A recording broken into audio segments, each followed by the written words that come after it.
Hi YouTube folks, this is the second part of my video about language learning techniques, the evolution, let's say the evolution in techniques, like how my method changed over the years. And I was talking about Turkish and why it was a tipping point in my language learning experience, because I really loved the difference between words, culture, and that's what drove me into learning more and more. And I changed my way of learning after watching a video of uh, Steve Kaufman, I think. Yeah, it was an excellent video where he talked about the biggest mistake in language learning. I learned a lot from this video, is that people tend to stay a lot with content made for foreigners, and that's true. So after watching this video, I tried to apply his method, and I learned a lot because I try to avoid simplified materials. So yeah, of course, when you start to learn the language, you have to find basic mm, courses like ASML, Teach Yourself, Pimsleur, whatever you want.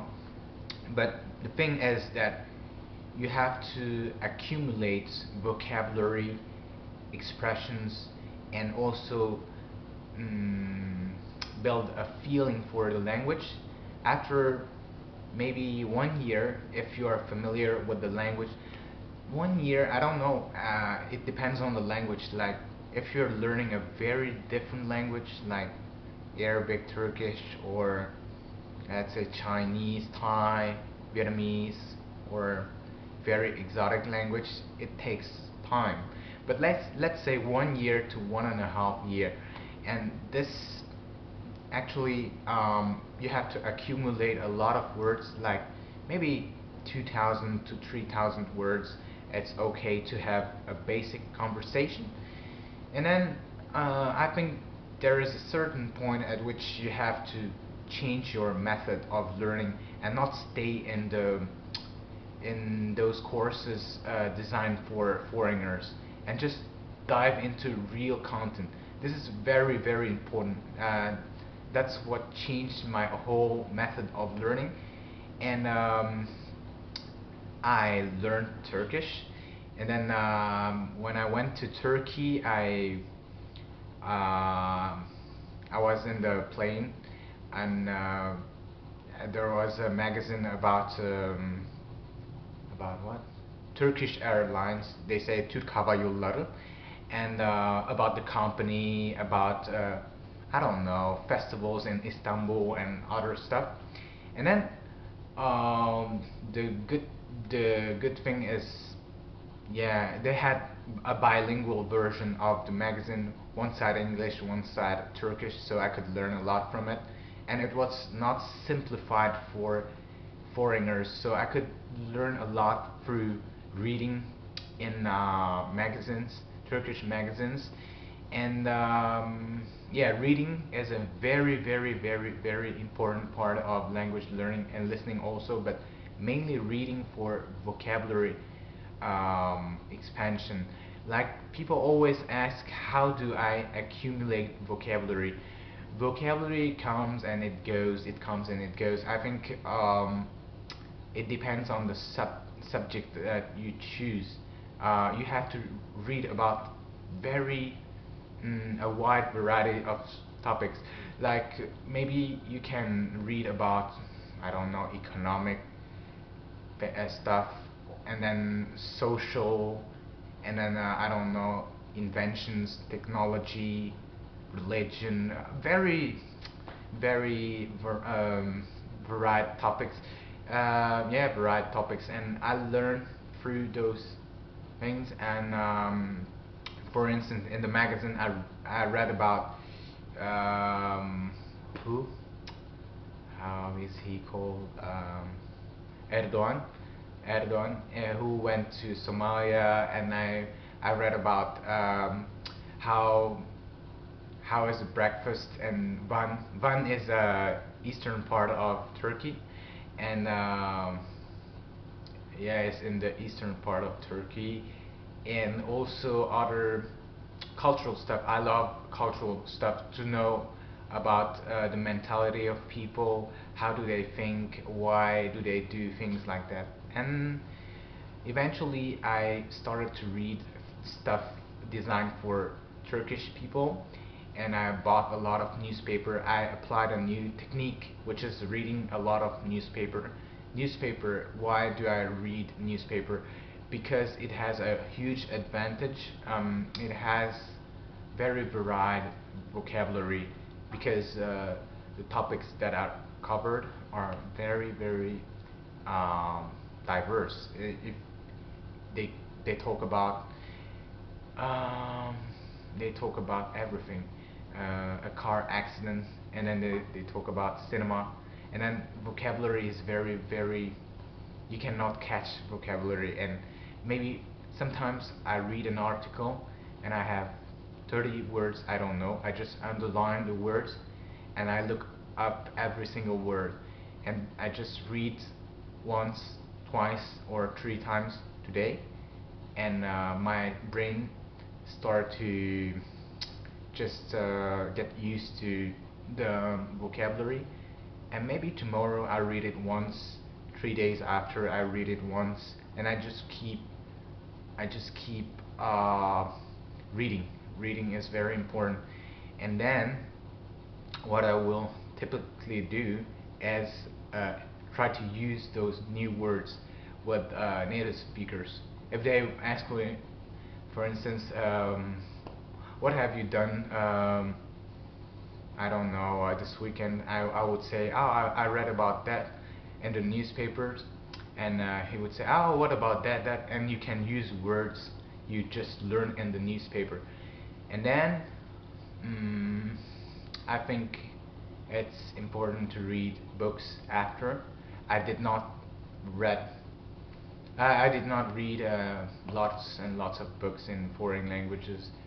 That's why in some languages I'm very limited in vocabulary. I'm actually doing it right now for English. And yeah, last but not least, about Arabic. Let me check the time once more. Okay, 7 minutes. Arabic. Okay, Arabic. Why is it different? Why is it hard? Why is it easy? Arabic is actually hard language. Yeah, for me, it's a hard language. Why would I say that Arabic is a hard language? Because Arabic is such a different language. Because why should we say that Arabic is hard? Well, it depends for who. If you know some Hebrew, you just have yeah, you can learn it faster.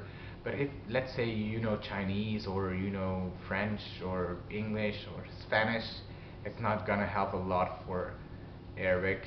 And Arabic, why is it hard? Mostly because of the grammar and pronunciation, and also the words. They are very different from other languages. What is great about Arabic is when you know Arabic and you try to learn Turkish or Persian or other Semitic languages. I don't think Persian is a Semitic language, but languages in this area, well, you will find it actually astonishing, because lots and lots of words are like borrowed from Arabic. Okay, my experience with Arabic, actually I changed my technique to learn Arabic, because I already said that grammar is not so important at the beginning stage of learning language. Yeah, in the process it's not so important. It's important after 2 or 3 years, when you want to get the details of the language. You will dive into grammar. Okay, but with Arabic, what's very different is that without grammar you cannot actually read without the vowels. I think at the beginning, you know, Arabic. I should speak about its grammar. Okay, Arabic is written with alphabet, but the alphabet only we only write um, the consonants. We don't write the vowels. So if you don't know the grammar, you cannot read without. If you take, for instance, I don't know, an article in a newspaper, well, you will read, and if you don't know grammar, you don't know if what the consonants is u or it's e or a. You don't know. You have to guess, and you are not going to be successful if you don't know some aspects of the grammar, because you have to know how to conjugate verbs to be able to read it. And I always my teacher always taught us grammar, and Arabic is actually a mathematical language because there are some rules. It's hard. Grammar in Arabic is hard because, for instance, for plural, I don't know how many plurals they have. Let's see. Because in English we just add s and some irregular plurals and that's it. But in Arabic I have the impression that they have tons and tons of irregular plurals. Like, let's see. Sana is year, sanawat is years. Am, a'wam. Let's see, how many to count? Wasat, awsat, madrasa, madaris, ustad, asatidati. I don't know, more than 6, 7, 8 different plurals, and you have to know the rhythm to be able to read without the vowels. And yeah, that's why I focused a little bit more on grammar for Arabic, just to be able to read the actual script.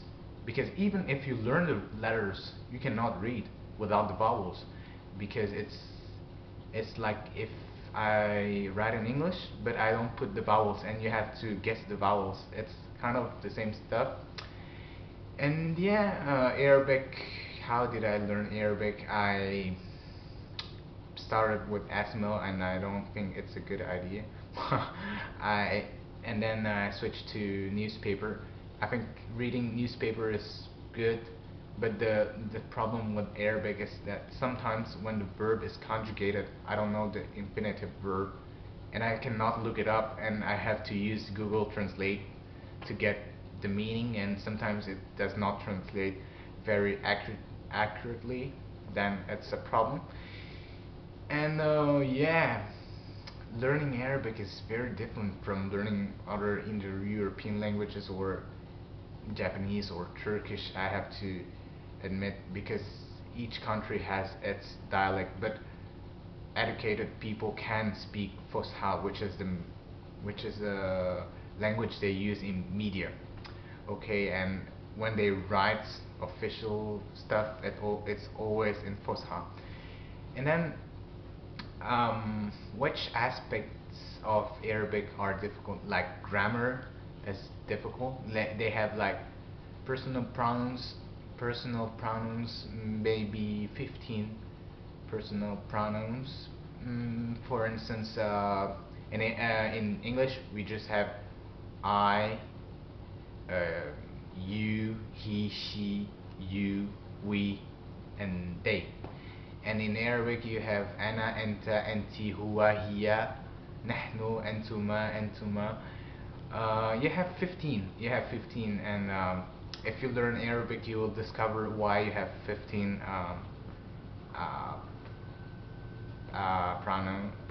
personal pronouns. And yeah, it's interesting to see. It's a mathematical language. I love it. And let's see the time. Yeah, I don't have time to make it longer, but maybe a third part. I'll see. Maybe I'll make it third part. Pronunciation is actually a little bit hard.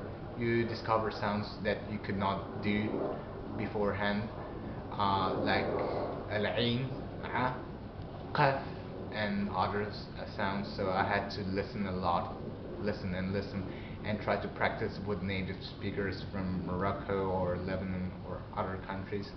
And I think it's great to learn Arabic. It helps to learn other Semitic languages or even Turkish, some words. And yeah, actually, how did my method change? As that I focus more on input and reading right now, and less on speaking. Just input is, I think input is key. If you get a lot of input and then you can go over to the country and practice for, I don't know, 5, 10, 15 days, you will increase a lot of vocabulary, of your vocabulary, and also you'll try to use it in real situation, and it's very different. I was in a bus and in Turkey, and I did not know how to ask the driver to tell me the place, and then I just had to find a way to express myself. But what's very helpful is that I decided to speak only Turkish when I went to Turkey, and that helped me a lot.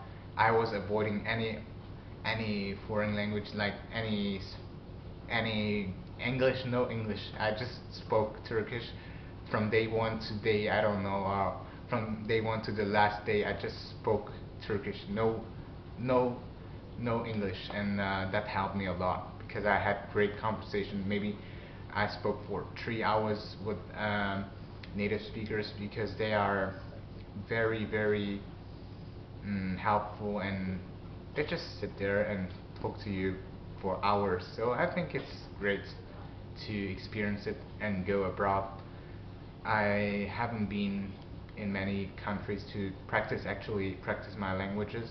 I have not been to the US for such a long time, and yeah, English is a language that I actually never speak in real life. So I just speak it when I have to make videos for you guys. And yeah, if you can write in the comment section where you're from, the US or